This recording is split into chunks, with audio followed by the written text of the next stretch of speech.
90-57च्या बद्दल, परंतु ह्याच वर्षी एक अशी आपण नवीन जात घेऊन येत आहोत की आता 265वर आपल्याला माहिती आहे की थोड्याफार प्रमाणात रस्त आणि तांबेऱ्याचं प्रमाण यायला लागलेलं आहे आणि तुमच्या मराठवाड्यामध्ये 265 बद्दलची जी नाव उत्सुकता आहे त्याच्यासाठी हा तुम्हाला चांगला पर्याय होऊ शकतो.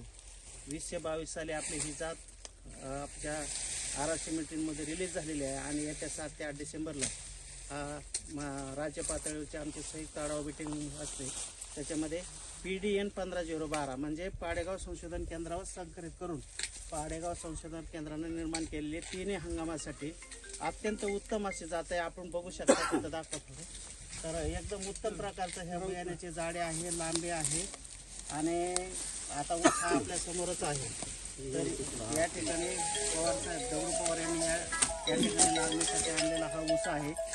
तर हा ऊस 3 हंगामासाठी आपण शिफारस केलेला आहे.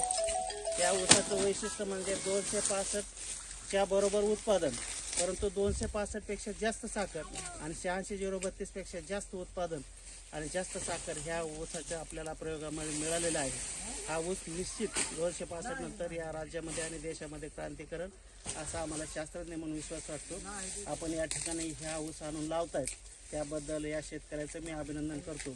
त्याचबरोबर संचालक मंडळ आपल्यासोबत आहे. एवढ्या उन्हामध्ये ते आमच्यासोबत फिरत आहे.